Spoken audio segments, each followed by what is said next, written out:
Greetings, visitor. You stand in Sparta's political center, where all of the city's most important decisions were made. You should feel honored. My name is Leonidas. I am a king of Sparta. But do not think me some idle aristocrat softened by luxury. When Spartans go to war, I stand alongside them shield to shield. And my spear tastes the same blood as those of my men. Spartans may be unequaled on the battlefield, but some situations are better solved by a meeting of minds than a clash of swords. Not many, mind you, but some. Sparta's political system was unique in the Greek world. While Athenians wasted hours on end whining and wagging their tongues at each other, Spartan kings made their decisions swiftly and deliberately. They preferred action over words. Come find me again when you finish your visit. We will speak more then. Farewell.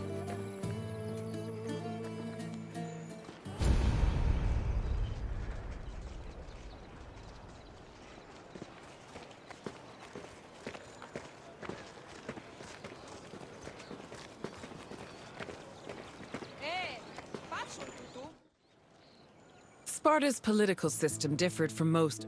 One of its most distinctive features was that it was ruled by two kings. These kings belonged to two separate dynasties, the Eurypontids and the Aegeads, both of which were said to be descended from Heracles. Both kings shared equal powers, and disputes between them required the intervention of special magistrates known as ephors. However, if one of the kings were more charismatic or experienced, they could influence the weaker king's choices.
Spartan kings had several responsibilities. As lifetime magistrates, they were technically Sparta's priests and strategists, and their duties encompassed everything from politics to justice.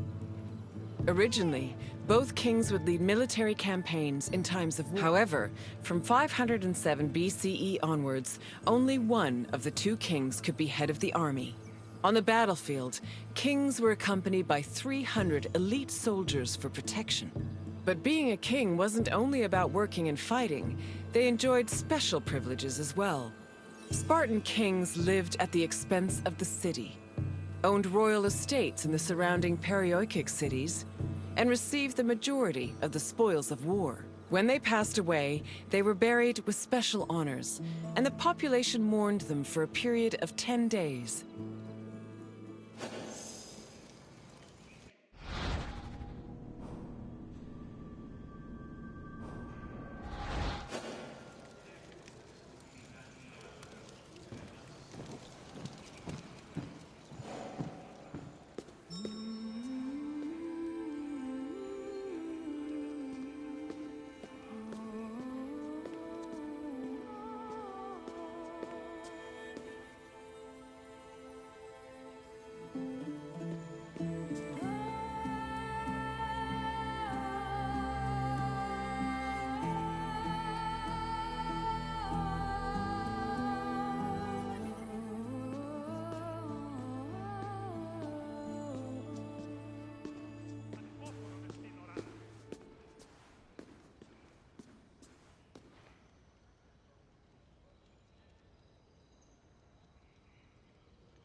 The kings of Sparta enjoyed many important religious honors. They were in charge of sacrifices, both during military campaigns and at home.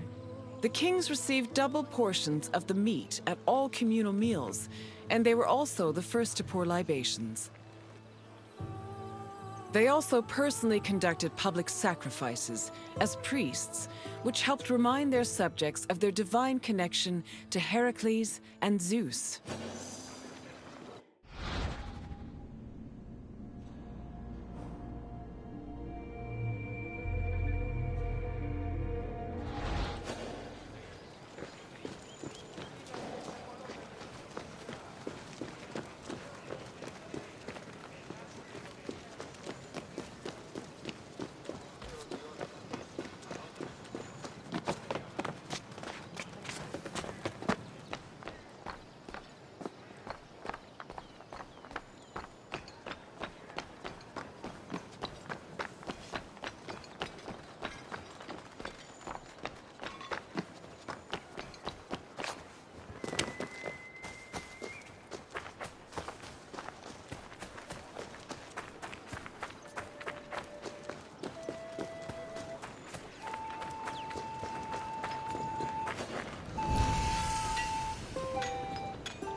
The ephors, or overseers, were 5 magistrates elected by the Spartan Assembly.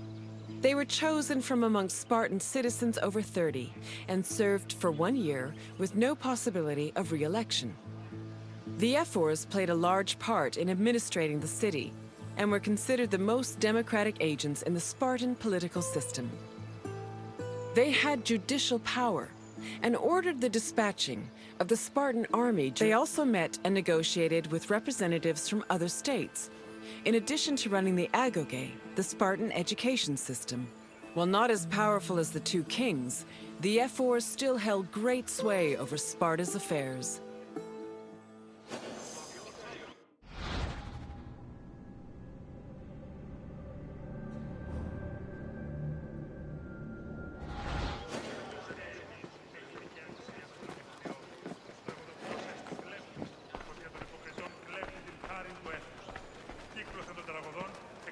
διηφαίνει μια ψευδομυθία και τη συνεπιφέρει πράξεις και παρεπόμενα.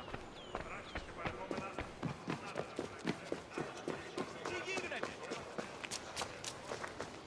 Μπορώ.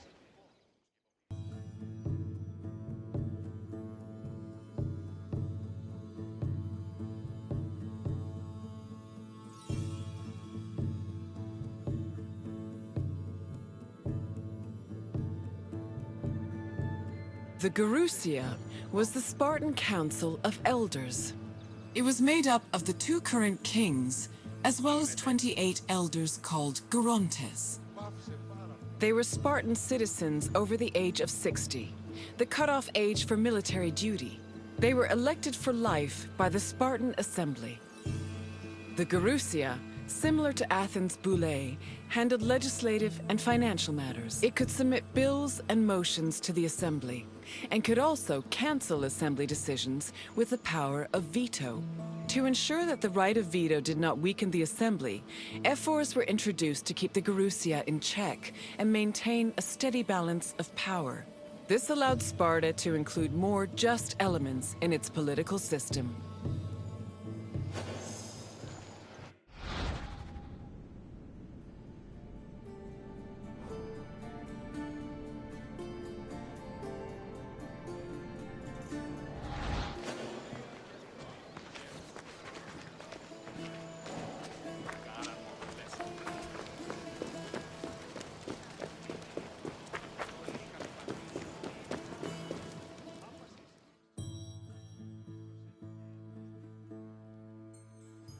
The Spartan Assembly, or the Apella, was made up of Spartan citizens who were over 30 years old. Its exact meeting place remains unknown, but it was presided over by a special member of the ephors called the eponymous ephor. The Apella had limited authority, since any decision it made could be overruled by the gerousia. But thanks to the efforts of the ephors, it still played an important role in Spartan society. The Apella dealt with topics like foreign affairs, war declarations, peace negotiations, and more. They also elected ephors and gerousia members, and could both grant political rights to foreigners and remove them from Spartan citizens. Unlike the myriad sources on the functions of the Athenian Assembly, the exact details of the Apella's decision-making process are unknown.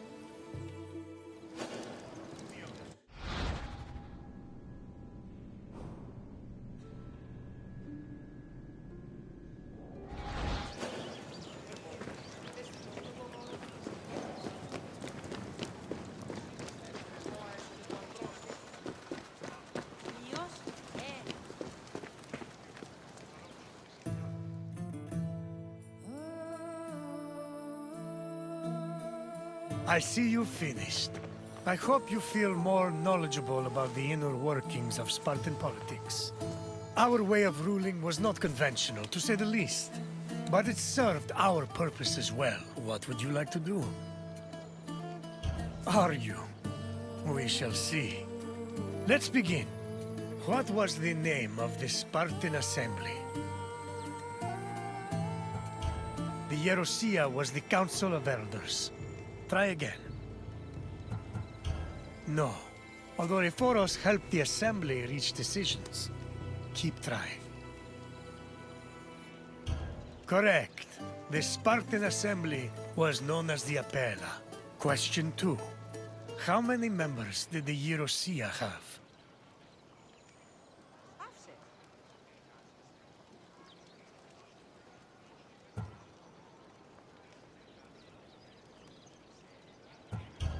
No. Try again. There were 28 Gerontes on the Council of Elders, but they weren't the only members of the gerousia. Keep trying. Yes, the gerousia consisted of 28 Gerontes and the 2 kings of Sparta. Last question. What was the name of the Spartan education program?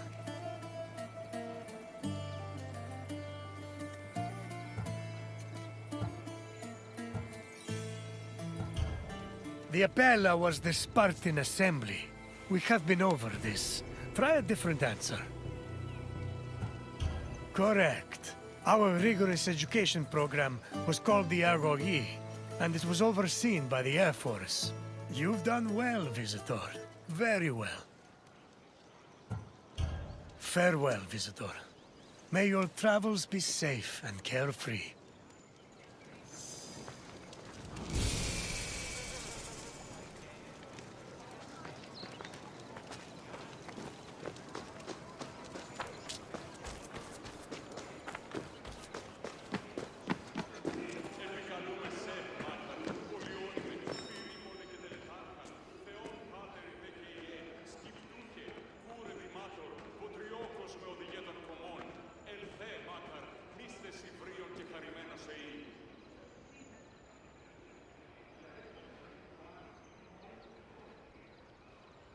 Καλώνει και πολιώνει χθονία και θυροκτώνε φιλαθρώτη και λυτηρία, δρυμονίτης και βρωτών ελπίς, ελθέ, η κατέχεις ωραίων